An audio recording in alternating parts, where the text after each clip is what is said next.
जय श्री कृष्णा। आज हम सुनेंगे मांसाहार पाप है या पुण्य की कहानी। एक बार श्री कृष्ण एक पेड़ के नीचे बैठे बांसुरी बजा रहे, तभी एक हिरन दौड़ता चला आया और उनके पीछे जाकर छुप गया। वो हिरन बहुत ही घबराया हुआ था। भगवान श्री कृष्ण ने उसके सिर पर हाथ फेरते हुए कहा, क्या हुआ, तुम क्यों छुप रहे हो? तभी उसका पीछा करते हुए एक शिकारी भी वहां आ पहुंचा और बोला, यह मेरा शिकार है, इसे मुझे दे दो, इस पर मेरा अधिकार है। भगवान श्री कृष्ण बोले, हर जीवित जीव पर उसका खुद का अधिकार होता है, ना किसी और का। तब वह शिकारी क्रोध में बोला, यह मेरा शिकार है, इसे मैं पका कर खाऊंगा। भगवान श्री कृष्ण बोले, किसी भी जीव को मार कर खाना पाप की श्रेणी में आता है। क्या तुम पाप के भागी बनना चाहते हो? मांसाहार पुण्य है या पाप, क्या तुम धर्म को नहीं जानते? शिकारी बोला, मैं तुम्हारे जितना शिक्षित तो नहीं कि यह जानूं कि मांसाहार पुण्य है या पाप, पर मैं यह जानता हूँ कि जीव को मारकर खाना इसमें कोई हर्ज नहीं। मांसाहार से तो एक तो वह जीव को जीव बंधन से मुक्त कर रहा है, फिर क्यों मांसाहार से मना किया जाता है? वैसे भी मैं इसको मारकर नीच योनि से मुक्ति दिलाकर पुण्य ही कमा रहा हूँ, फिर इस पर पाबंदी क्यों? इसे तो प्रोत्साहित करना चाहिए। जहाँ तक मैंने सुना है कि जीव हत्या तो शास्त्रों में भी बताया गया है, राजा लोग भी तो शिकार किया करते हैं। ऐसे तमाम तर्क देते हुए उसने श्री कृष्ण से पूछा कि फिर क्यों ये मांसाहार गलत है और पाप की श्रेणी में आता है? आप ही बताइए, मांसाहार पुण्य है या पाप? भगवान श्री कृष्ण समझ गए कि इसकी बुद्धि मांस खाने के कारण तामसिक हो गई है और उसने सोचने का और समझने की बुद्धि भी खो दी है। भगवान श्री कृष्ण बोले, इस अंतहीन विषय पर पहले मैं कोई राय नहीं दूंगा।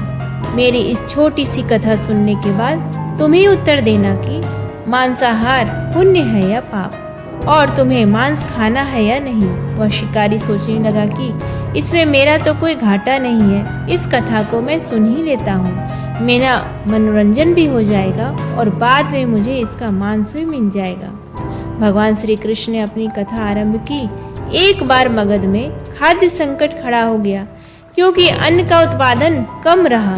राजा को चिंता हुई कि यदि इस समस्या का शीघ्र निदान नहीं किया जाए तो संरक्षित अनाज कोष भी खत्म हो जाएगा और संकट भीषण हो जाएगा। सम्राट ने अपनी राज्य सभा में पूछा, देश की खाद्य समस्या को सुलझाने के लिए सबसे सस्ती वस्तु क्या है? मंत्रीगण सोच में पड़ गए। चावल, गेहूं, आलू इत्यादि पदार्थों को उगाने के लिए बहुत श्रम करना पड़ता है। वह तभी प्राप्त होते हैं जब प्रकृति का प्रकोप न हो। ऐसे में तो कुछ सस्ता हो ही नहीं सकता। तभी शिकार का शौक रखने वाले एक मंत्री ने सोचा कि यही उत्तम अवसर है, क्यों न अंधाधुंध शिकार के लिए राजा की अनुमति ले ली जाए। उसने सभा में कहा कि सबसे सस्ता खाद्य पदार्थ है मांस। इसके लिए धन का खर्च भी नहीं है और पौष्टिक खाना भी मिलता है। सभी सामंतों ने इस बात का समर्थन कर दिया, लेकिन मगध के प्रधानमंत्री अभी भी चुप थे। सम्राट ने पूछा, प्रधानमंत्री आप चुप क्यों हैं? आपने कोई अनुमोदन नहीं किया, आपका क्या मत है? प्रधानमंत्री ने कहा, मैं यह नहीं मानता कि यह कथन सही है कि मांस खाने सबसे सस्ता पदार्थ है। फिर भी इस विषय पर मैं अपने विचार आपके सामने कल रखूंगा। प्रधानमंत्री उसी रात मांसाहार का प्रस्ताव रखने वाले सामंत के घर पहुंचे। सामंत ने इतनी देर रात प्रधानमंत्री को अपने घर आया देखा तो वह घबरा गया। किसी अनिष्ट की आशंका से वह कांप गया। प्रधानमंत्री ने कहा, संध्या को महाराज बीमार हो गए, उनकी हालत बहुत ही खराब है। राजवैद्य ने कहा है कि किसी शक्तिशाली देह का 2 तोला मांस मिल जाए तो राजा के प्राण बचाए जा सकते हैं। आप महाराज के सबसे विश्वास पात्र हैं, इसलिए आपसे योग्य कौन होगा? इसके लिए आप जो भी मूल्य लेना चाहें ले सकते हैं। आप कहें तो इस काम के लिए मैं आपको 1 लाख स्वर्ण मुद्राएं भी दे सकता हूँ। एक बड़ी जागीर भी आप मांग सकते हैं, बस आप अपनी इच्छा कहें। मैं कटार से आपके हृदय को चीर कर बस 2 तोला मांस निकाल लूंगा। यह सुनकर सामंत के चेहरे का रंग फीका पड़ गया। वह सोचने लगा, जब जीवन ही नहीं रहेगा तो 2 लाख स्वर्ण मुद्राओं से मैं क्या करूंगा, और बड़ी जागीर भी किस काम आएगी। वह झटपट अंदर भागा और अपनी तिजोरी से 1 लाख स्वर्ण मुद्राएं लेकर आया। मुद्राएं देकर उसने प्रधानमंत्री के पैर पकड़ लिए और गिड़गिड़ाते हुए बोला, श्रीमंत, मैं आपकी 1 लाख मुद्राओं में अपनी 1 लाख मुद्रा और मिलाता हूँ। इस पैसे से आप किसी और सामंत के हृदय का मांस खरीद लें, किंतु मुझे जाने दें। यह बात किसी और को पता ना चले, मैं आपसे आग्रह करता हूँ। प्रधानमंत्री जी यह सब समझ चुके थे। वह उसे थोड़ी और मानसिक पीड़ा देना चाहते थे। प्रधानमंत्री ने आगे कहा, सामंत, आप शरीर से बलिष्ठ हैं। आपकी कद काठी महाराज से मिलती जुलती है, इसलिए राजवैद्य ने खास तौर पर आप ही का नाम लिया है। आपके दान से हमारे अच्छे राजा की जिंदगी बच सकती है। आप कहे तो मैं आपको प्रधानमंत्री का पद देने को तैयार हूँ और खुद आपका कर्मचारी बनकर रहूंगा, पर प्रजा से हमारे राजा ना छीने। सामंत तो फंसता हुआ दिख रहा था। उसने शरीर पर अंग वस्त्र रखकर अपने जूते भी पहन लिए। जैसे ही वह वहां से भागने वाला था, वह तुरंत प्रधानमंत्री के पैरों में लेट गया। उसने याचना की कि प्रधानमंत्री, मैं इसके योग्य नहीं हूँ। जब प्राण ही नहीं रहेंगे तो प्रधानमंत्री पद का या राजा का सिंहासन में मिल जाए तो मैं उसका क्या करूँगा। आप चाहे तो मेरा सब कुछ ले ले, पर मेरे प्राण ना ले।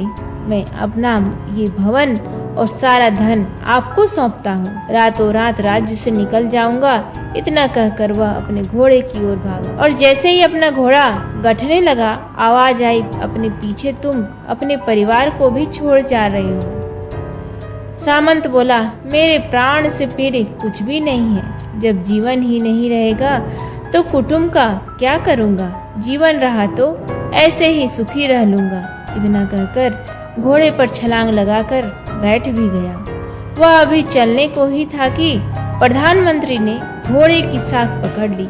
वह सामंत से बोला, भागने की जरूरत नहीं है, आप आराम से घर पर ही रहो, मैं किसी और का प्रयास करता हूँ। यह कहकर प्रधानमंत्री वहाँ से चले गए। प्रधानमंत्री के वहाँ से जाने पर सामंत के अंदर कुछ जान तो आई, परंतु बेचैनी बनी रही। उसकी नींद खराब हो चुकी थी।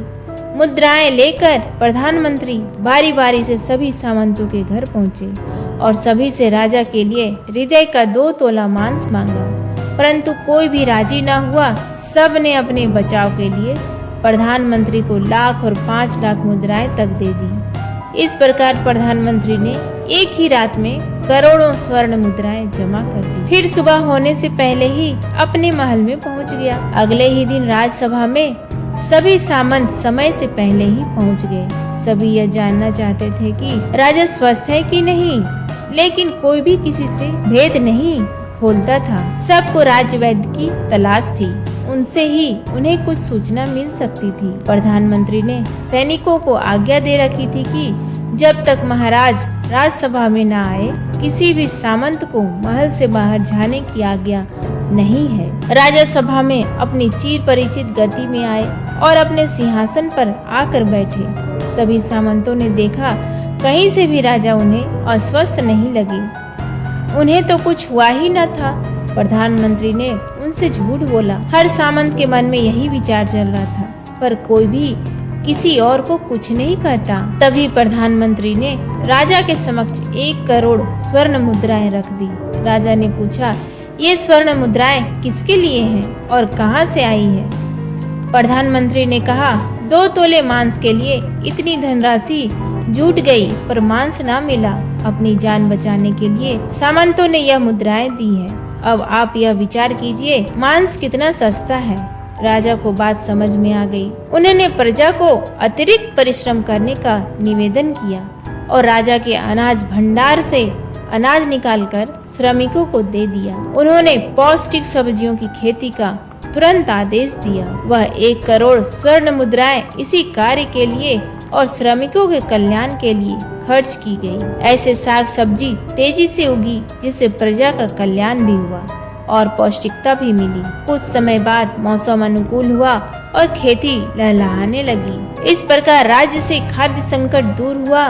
तो मित्रों, जीवन का यह मूल्य भगवान श्री कृष्ण हमें इस कथा के जरिए समझाना चाहते हैं कि हम यह न भूलें कि जिस तरह हमें अपनी जान प्यारी है, उसी तरह सभी जीवों को अपनी जान प्रिय होती है। अपने दिल से जानिए पराये दिल का हाल। यदि संसार के संबंधों से मुक्त करने का तर्क सही है, यदि जीव हत्या जीव को संसार बंधन से मुक्त करने का तरीका है, तो अत्याचारी द्वारा किया गया नरसंहार भी मान्य है। वह भी ये तर्क दे सकते हैं कि वह लोग जीवन के कष्ट से आप लोगों को मुक्त कर रहे हैं। अगर उसके लिए वह जीवन बोझ होता तो कभी भी अपनी जान बचाने के लिए संघर्ष नहीं करता, आपसे भागता नहीं। जो आपके सामने असहाय हो जाता है, उसे प्राण गंवाने पड़ते हैं। जिन जीवों को मारकर आप खा रहे हैं, उन्हें तो प्राण बचाने का अवसर भी नहीं मिलता। बर्बरता सिर्फ वही नहीं है जहाँ सिर्फ मानव का रक्त बहता है। बर्बरता उसे भी कही जाती है जहाँ स्वार्थ के लिए किसी जीव की हत्या कर दी जाए। हम अंत समय में जिंदगी भर के लिए पापों के लिए जिंदगी भर सुकर्म करने की कोशिश करते हैं, परंतु हम यह भूल जाते हैं कि जब वह जीव हमारे लिए काटा गया और हमारे लिए तड़पा, उसका श्राप हमें इस जीवन में ही नहीं बल्कि अगले जीवन तक नहीं छोड़ता। परमात्मा से यह ज्ञान पाकर शिकारी परिपूर्ण हो गया और उसे ज्ञान की प्राप्ति हो गई और वह जान गया कि महानता जीवन लेने में नहीं बल्कि जीवन देने में है। शिकारी भगवान के आगे हाथ जोड़कर वहां से चला गया और उसने कसम खा ली कि वह अपने संपूर्ण जीवन में किसी को भी कभी चोट नहीं पहुंचाएगा। प्रेम से बोलिए भगवान श्री कृष्ण की जय। जय श्री कृष्ण। राधे राधे।